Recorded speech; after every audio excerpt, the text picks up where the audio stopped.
One nobody in that quiet Miami Beach neighborhood expected war to break out over something as simple as electricity. But what happened inside that luxury oceanfront villa would soon become the kind of HOA nightmare story people whisper about online for years. A place where palm trees sway gently in the ocean breeze, and where billion-dollar sunsets hit glass walls like golden fire, and where neighbors smile politely while secretly reporting each other for the smallest violation. And that's where I moved in.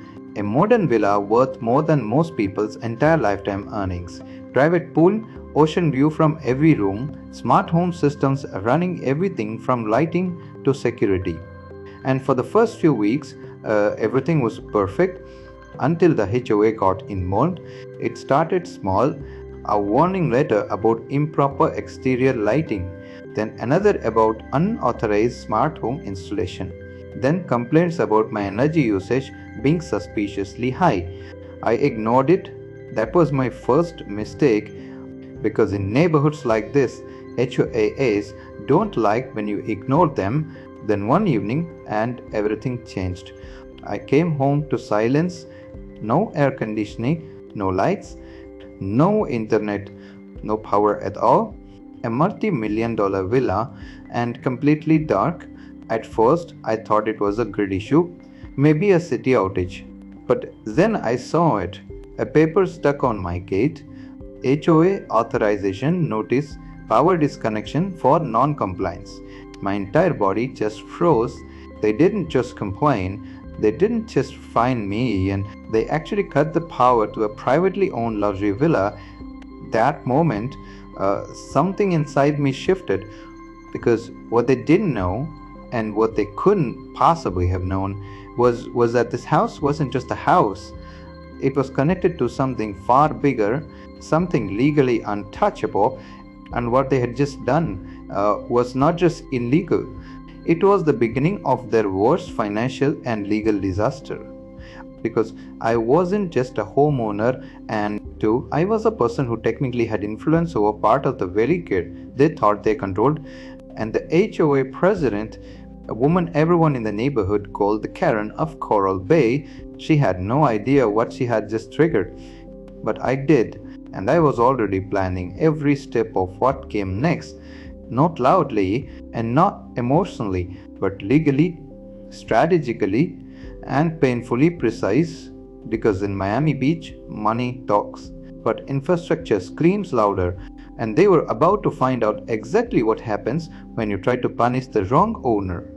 3. The villa was everything people dream about when they think of Miami Beach luxury, and floor-to-ceiling glass walls reflecting the ocean like a mirror, a private infinity pool that seemed to merge directly with the sea horizon, white marble floors that stayed cool even under the harsh Florida sun. Every corner of the property was designed to whisper wealth, precision, and control.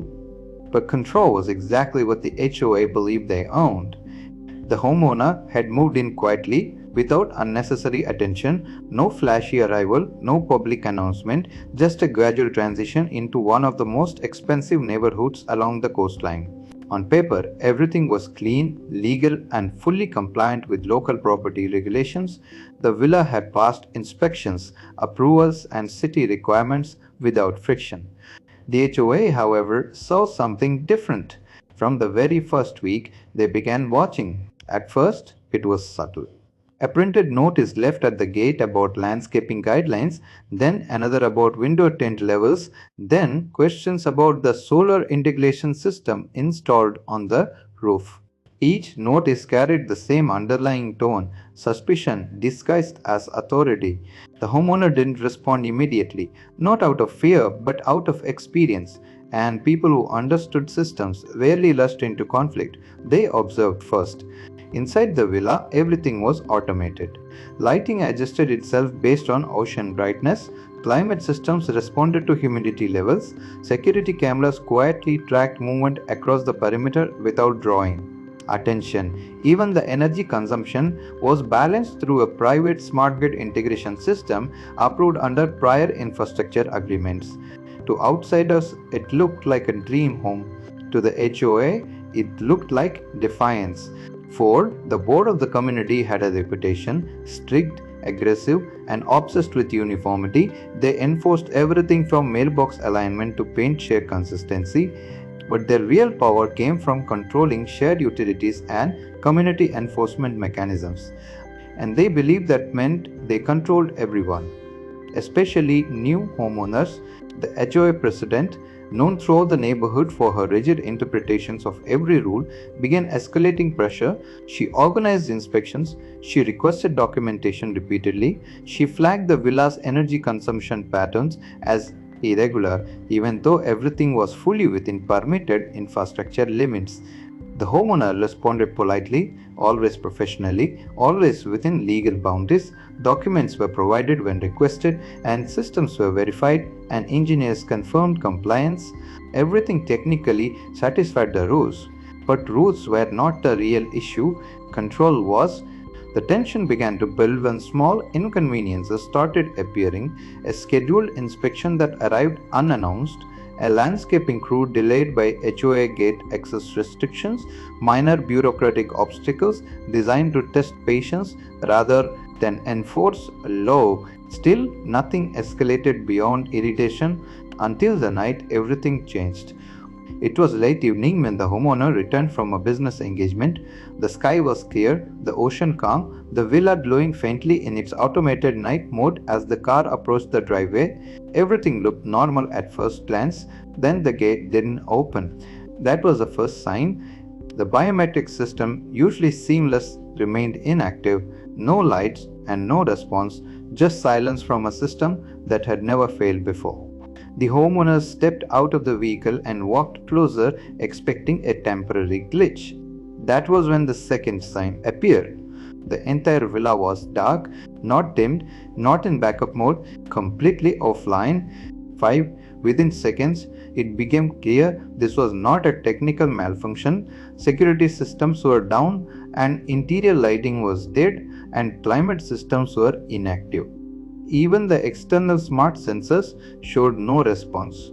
And then came the notice, attached physically to the front gate, printed in bold language that carried the tone of authority rather than explanation. It stated that the property's electrical connection had been temporarily suspended due to repeated non-compliance with HOA regulations.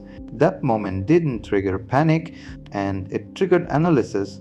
Because cutting power to a private luxury residence was not a standard HOA action, it required escalation, it required coordination, and in most jurisdictions, it required legal authority far beyond what a community board typically held, which meant something had been bypassed or manipulated. Inside the dark villa, emergency systems should have activated, backup generators should have kicked in, but they didn't. That was the second anomaly. And anomalies never happen randomly. They happen because someone made a decision. The homeowner stood in silence for several seconds, observing the property as if it were no longer just a home, but a system that had been interfered with. The ocean breeze moved through the palm trees, but everything else felt artificially still. This wasn't just an HOA dispute anymore, it was an engineered shutdown, and someone inside that board had escalated far beyond their legal boundaries. But what they still didn't understand was what kind of system they had actually interfered with. Because beneath the luxury surface of this villa was infrastructure layered into something far more complex than they had ever investigated. And the person they had targeted was not someone who reacted impulsively, and they documented, they mapped, they prepared. 6. And now, standing in the darkness of a multi-million-dollar property illegally disconnected from power, the homeowner wasn't thinking about repair, they were thinking about consequence. Far away inside the HOA office, decisions were being celebrated as victories, but in reality, they had just crossed into a system they didn't control. And the response to that kind of mistake was never immediate, it was strategic and irreversible. Once it began, the night ended without confrontation, but something had already shifted quietly, irreversibly. The kind of shift that only becomes visible when it's far too late to stop. The night the villa went dark did not end with chaos. It ended with silence so controlled it felt intentional. Inside the luxury property, the homeowner moved methodically through the dim interior using only emergency ambient indicators from secondary systems that had not yet been fully disabled. What was already there was not just inconvenience but precision interference. This was not a random outage, this was a targeted shutdown executed through access points that should never have been reachable by an HOA board, and that detail mattered more than anything else. Because in high-end Miami Beach properties like this, electrical and smart grid infrastructure is layered. Public grid connection exists, yes, but luxury villas often operate with segmented energy management systems, especially ones integrated with backup routing, solar storage, and private load balancing agreements that sit under city-approved infrastructure frameworks. Which meant one thing: whoever ordered the disconnection either had illegal access or had manipulated someone who did. 7. Meanwhile, across the neighborhood, the HOA board was not quiet. Inside a polished glass meeting room just 2 streets away, the atmosphere was completely different.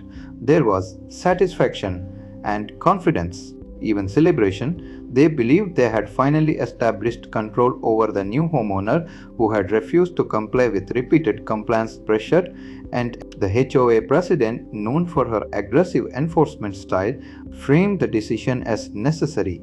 In her mind, this was discipline, a message, a warning to anyone else who might think luxury properties place them above community rules. But what she did not understand was that enforcement without jurisdiction is not authority, it is exposure. And exposure always leads back to accountability. Back at the villa, the homeowner began documenting everything: every system status, every failure point, every timestamp, not emotionally, not reactively, but like someone mapping an engineered breach. Because that is exactly what it was. Within an hour, a preliminary analysis revealed something even more concerning. The disconnection command did not originate from the city utility provider.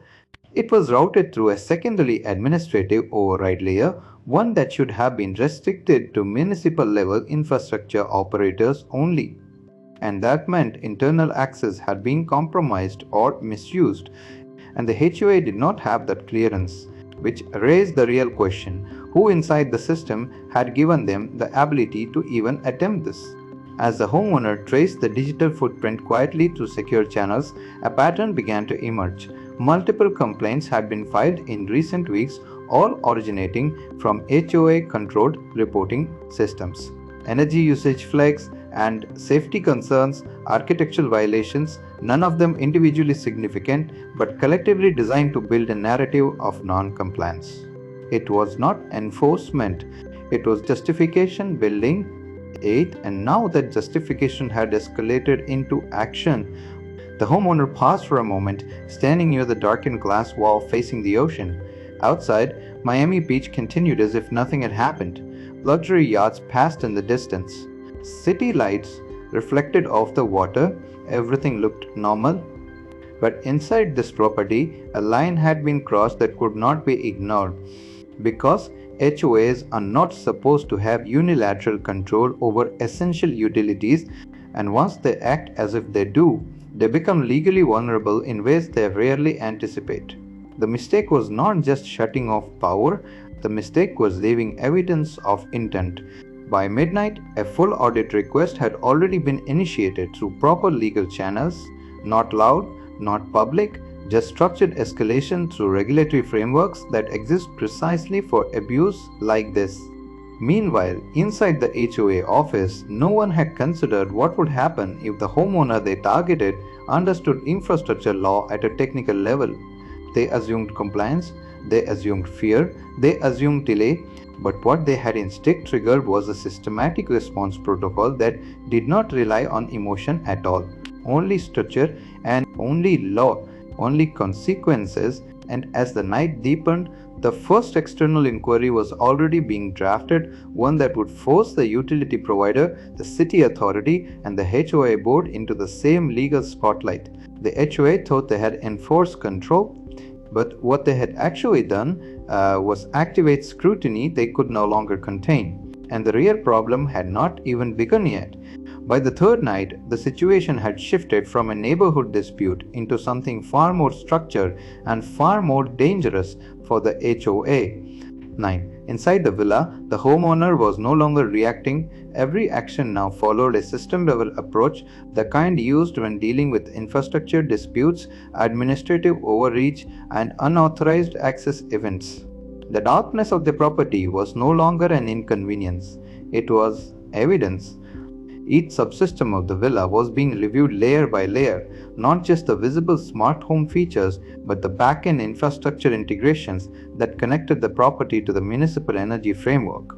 Logs were being reconstructed from redundant storage nodes, communication trails were being mapped backward through access layers that most people never even knew existed. And what began to emerge was not random error. It was coordinated pressure. Multiple HOA complaints had been submitted in rapid succession before the disconnection event, each one carefully worded, each one escalating the perception of non-compliance.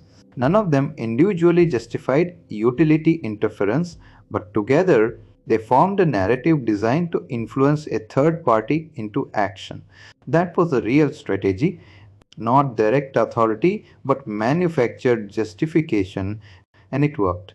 And until it didn't, because what the HOA did not anticipate was that this property was not just another luxury home on the beach, it was tied into a verified infrastructure participation agreement that gave its owner visibility into energy routing.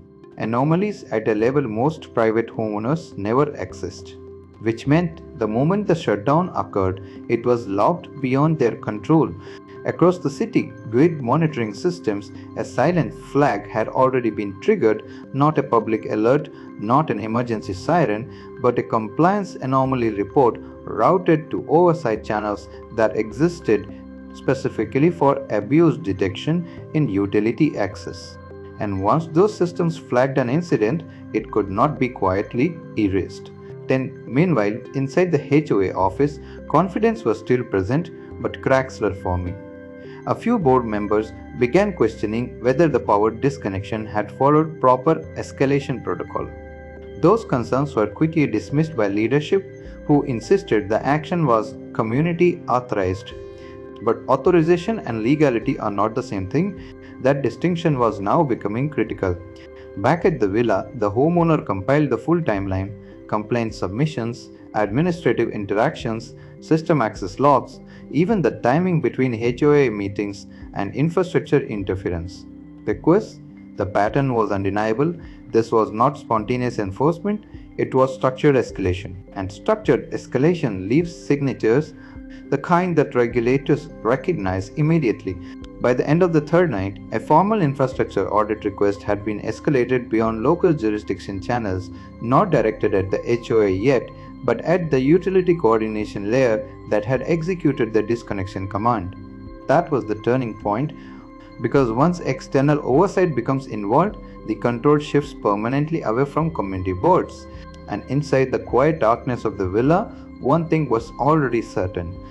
The HOA had tried to enforce dominance through access control, but they had unknowingly activated a review process that did not care about neighborhood politics. It only cared about compliance. And now it was watching. By the time the formal infrastructure audit was activated, the entire situation stopped being local and started becoming procedural.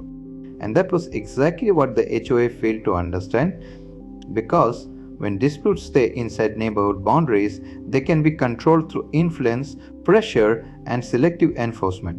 But once a regulatory audit enters the system, everything changes. Every action becomes traceable, every decision becomes documented. 11. And every assumption must be justified with evidence. Inside the HOA office, the first signs of trouble appeared as routine inquiries from the utility oversight channel. At first, they seemed harmless: requests for clarification, confirmation of authorization steps, and verification of escalation logs. The board treated them casually, believing they could explain everything away as community enforcement action. But the tone of the inquiries quickly changed. What began as procedural questions turned into structured requests for documentation: who authorized the power disconnection, and which regulatory clause was cited, which external provider executed the command, and most importantly, why no municipal level approval had been recorded in the system. That last question created the first real panic because there was no valid approval trail. Back at the villa, the homeowner observed everything from a distance, not engaging directly with the HOA anymore.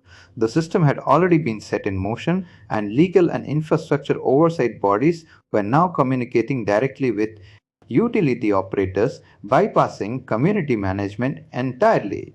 And that meant the HOA was no longer in control of the narrative. It was now in review. Inside the neighborhood, tension began to spread quietly. Some residents started noticing irregularities in heads-up behavior, unusual urgency in internal emails, sudden cancellations of meetings, and defensive responses to simple questions about the power shutdown, and the confidence that once defined the board was beginning to fracture. Then came the escalation notice. The Utility Oversight Authority formally requested a full audit of all HOA-linked infrastructure requests over the past 6 months. Not just the villa incident, everything, every complaint, every enforcement action tied to energy access or utility coordination. That changed everything because it meant the HOA's pattern of authority was now under inspection. Well, not just a single mistake, but their entire operational behavior. Inside the HOA leadership circle, arguments broke out for the first time. Some members insisted the situation could be contained if they cooperated fully. Others wanted to deny involvement entirely and shift responsibility to an external contractor. But the problem with audits is simple: they don't care about internal agreements, they care about records, and records do not negotiate. Meanwhile, the villa remained dark externally but internally stable. Backup systems ensured continuity, not dependency. The homeowner was no longer concerned with immediate restoration. The focus had shifted entirely to documentation, integrity, and legal positioning, because now the situation was no longer about power supply, it was about abuse of authority, and that was a category regulators treated very differently. As the first official audit report was prepared for submission, one thing became clear to everyone watching the process unfold. The HOA thought they were enforcing rules, but they had actually triggered a system that audits the enforcers themselves, and that system was now fully active. What makes this kind of HOA situation so wild is how often it starts small and then spirals because someone in authority confuses control with power. Bro, hearing cases like this just shows how quickly community rules can turn into serious legal exposure when they are enforced without proper jurisdiction or documentation. And honestly, this story is a reminder that systems always matter more than emotions.